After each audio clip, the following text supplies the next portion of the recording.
Alright, so today we're going to talk about how to remedy a problem that I think exists with the CB500X windscreen or windshield.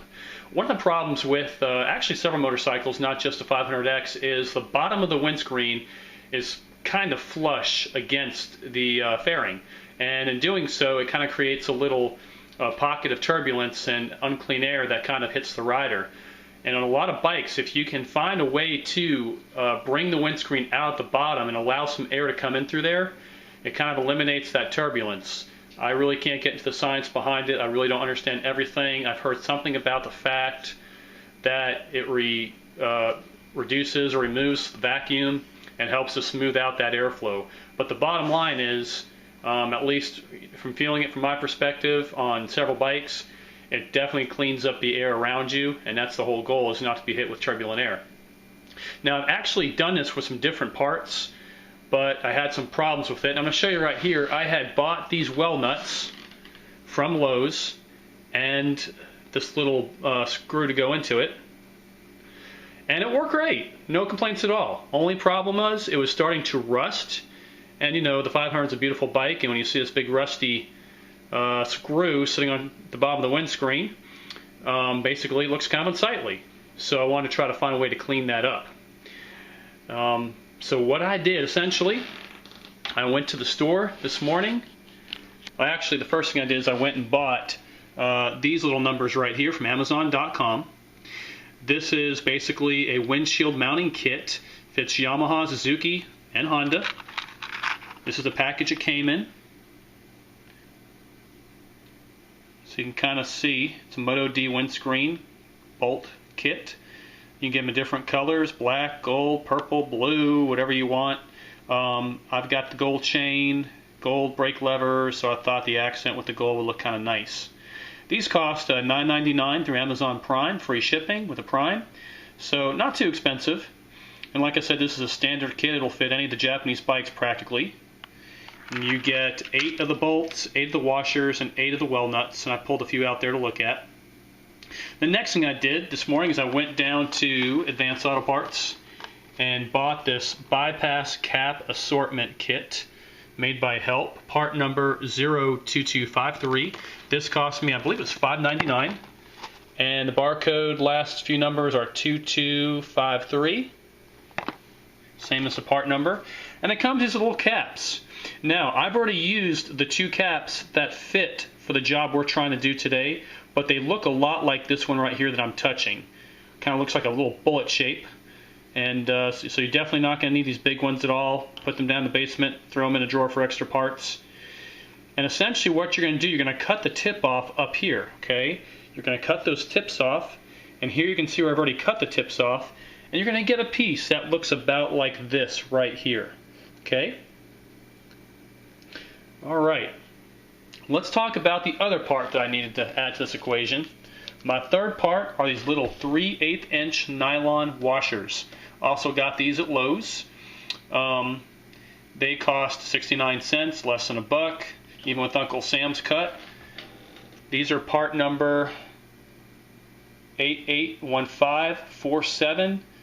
Barcode last 4, 1938. You get 4 pieces in this little kit. Again, they're 3/8 inch nylon washers. You're going to find these in the specialty hardware section. Go where the screws and things like that are, and there's these little areas where there's drawers of specialty hard to find parts, and you'll find little nylon washers there. So essentially what you're going to do with these parts, you're going to cut these guys right here to become this. Now right off the bat, you want to cut them a little longer. It's going to help the bottom of the windshield to sit further out from the fairing. If you cut them too short, you're going to lose your effectiveness, defeat the whole purpose of what you're doing. Essentially, you may have to go back and buy a new one of these kits right here. So try to avoid that if you can. So this is what the piece is going to look like. Then what you're going to do,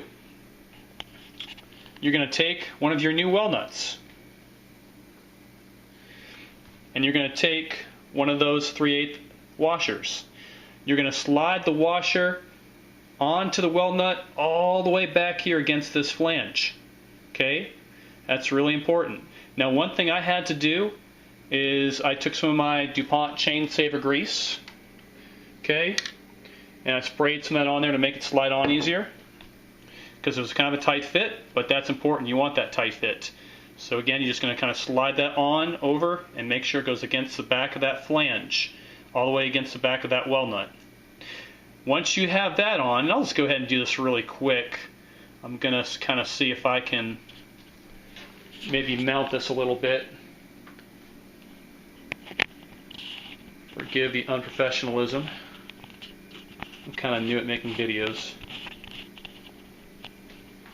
But let's see if we can mount this onto our tripod a little here. Alright, so there is my well nut. Gonna come over here, get some grease, just dab a little on there. That's gonna make it a little bit easier to get this on real quick. Even with that, it's still a tight fit, but again, that's a good thing. Okay, we're getting there, and there we go. It's flush against the back, just like that. Okay, then we're going to do the same thing with this piece. Now keep in mind, this is actually a larger one that I cut for demonstration purposes. The two that fit this well nut I've already used on the bike, so I don't really have them for demonstration, but the idea here is the same.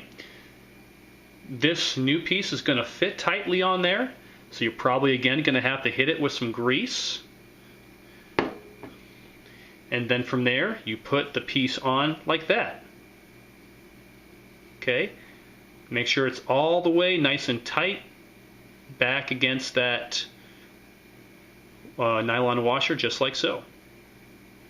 Now we're going to go out to the bike, and we're going to take a look at the ones that I made earlier. Kind of a cooking show, you have to have them already made, otherwise the video ends up being longer than you want it to be.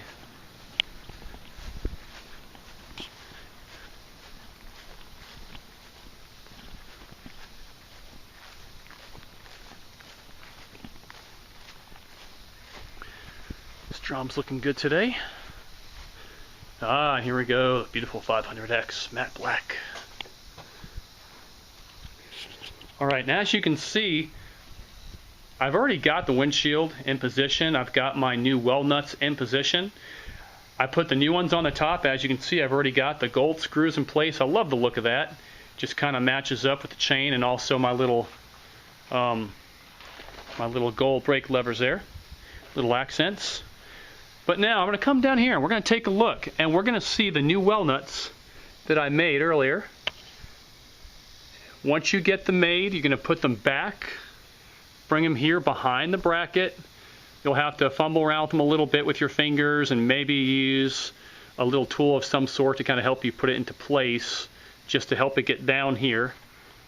And you're going to bring it through the large opening right there, that finger is. Just pull it through, and then you got to push it up into the little hole, okay? I mean, it's self-explanatory. You guys are smart. You bought CB500Xs. We're all intelligent. You know, you guys will do well with this. Just jam it up in there.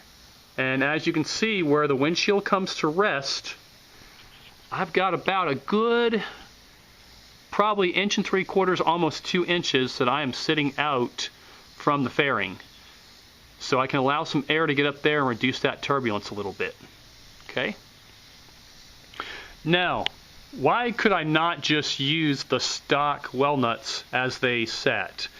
The problem is this. If you use the stock well nuts, when you lift the screen up and away, it changes the angle that the well nuts and the screws have to meet at. And the stock well nuts from the stock kit slide out pretty easy because they're not interference fit.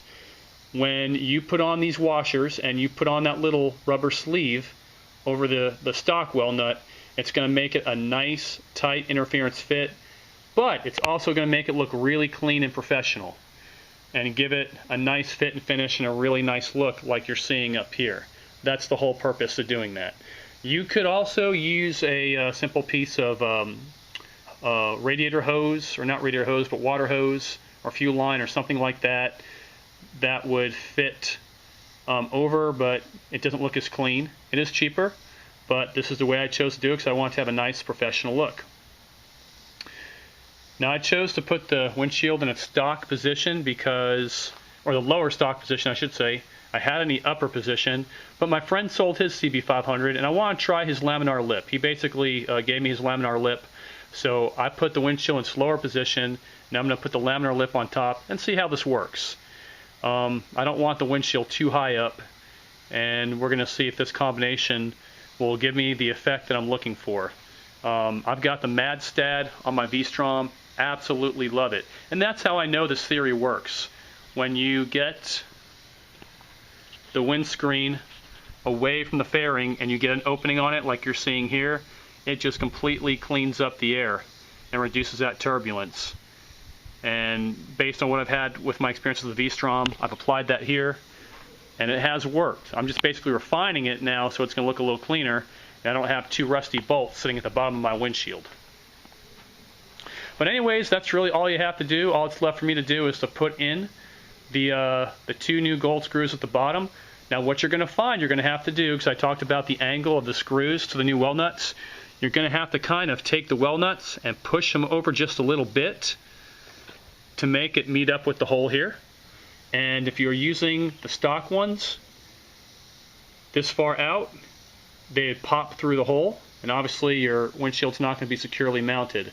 So that's why we go through trouble making those an interference fit. So I can do that. They'll hold, look nice, and the screws will go right in, and voila, I have my gap. I've got a nice looking mount, and the job's done. I've got a nice looking windscreen, reduced turbulence. So hopefully this will help you guys today. All those parts basically cost me, I guess, $16 or $17. And to reduce turbulence while riding at speeds over 60 miles an hour, that's not too bad of an expense. I would admit the Palmer bracket or Madstad is definitely the best solution. But if you want to try a little low buck trick first, this might be the way to go. And since I've already got the Madstad bracket to throw on here, we're going to see if adding that in addition to creating this little opening down here at the bottom, we're going to see if that does the trick for me.